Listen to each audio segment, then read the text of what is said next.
All right, so it's time for us to check in then on the big political developments of the day. Our politics editor, Sbu Ngalwa, is standing by.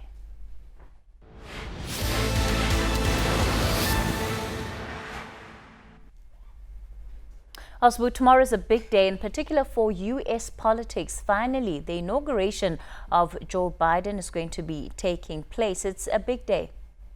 Indeed, Kathy, it is a big day for U.S. politics. I mean, it does happen also in unprecedented times where the country, not only is it facing a coronavirus, the peak in the numbers, but also it has 25,000 National Guard troops that have been deployed in Washington, D.C.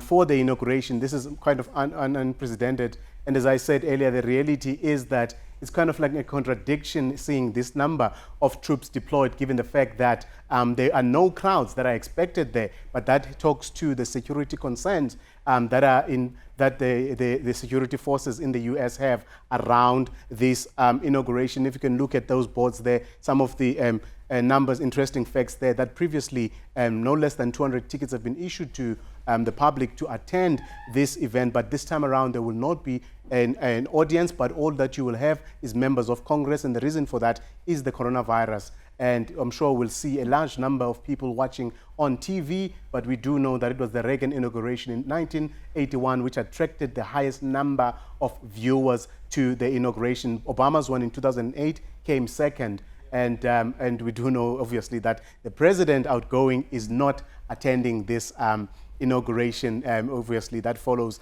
the big fallout over the elections and the fact that he is the first president to be impeached twice. So those are some of the interesting details about this inauguration that is happening tomorrow. Of course, it is a big day for Joe Biden. Then he will be out there with Kamala Harris, and also the vice president, Mike Pence, will be there. But obviously, Donald Trump will not be attending that one. The thing about these security threats, when we look at it, is that where Joe Biden is concerned, and it takes me to something that, the former U.S. President Barack Obama has spoken about in his book, A Promised Land. He speaks about heightened security, but also that he was walking around with an evacuation plan because there were very real threats on his life on the night that he was inaugurated in 2008. At the same time, we didn't see this level of security that we are seeing right now. What does that say about the anticipated threat, whether internal or external, that America might be worried about in this moment?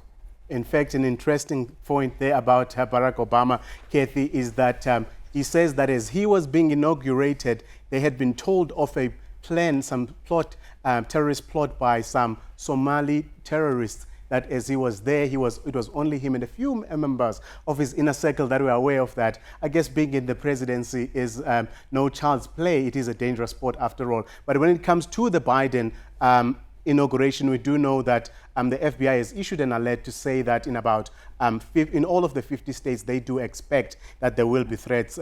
This all has to do with the big fallout that comes from the election. Obviously, President Trump has not accepted the outcome of those elections, and we know that he was elected by 70 million Americans. Now, that's a lot of people who are unhappy in that country. Perhaps that explains the heightened sense of security. And earlier today, in fact, just a few minutes ago, the Associated Press is reporting that 2 members of the U.S. Army National Guard have been removed from the security mission to secure Biden's inauguration tomorrow. We don't have more details about that, but there is also apprehension from members of the public and citizens around Washington, D.C. Let's take a look at the following package to what they have to say about the ring of steel around Washington, D.C. Previous inaugurations sometimes drew over 1 million spectators to watch the ceremony. The normally high-security events, closely guarded by several law enforcement agencies. But the level of precaution this time around is unprecedented. It's definitely different downtown, seeing everyone with like large guns and tanks and things like that. And people have had trouble commuting into the city for sure because of all the blockages and things like that. So yeah, I think it's been more quiet so far the past 5 days.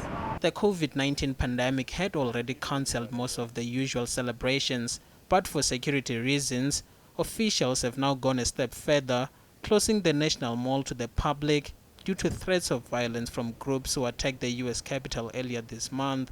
This has resulted in Washington, D.C. being turned into a ghost town, fenced off with razor wire and surrounded by 25,000 National Guard troops.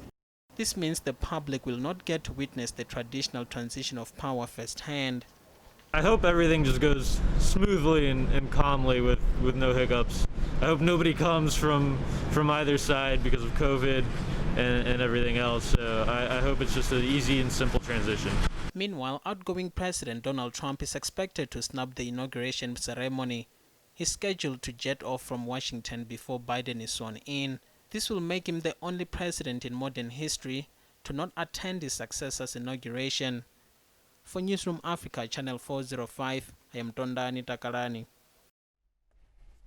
And well, as we did with the US presidential debates, Newzroom Afrika Channel 405 will bring you rolling coverage of the presidential inauguration tomorrow, starting from the morning up until early evening when Joe Biden is sworn in as the 46th president of the United States. And Kathy, that's all we had for you today in politics.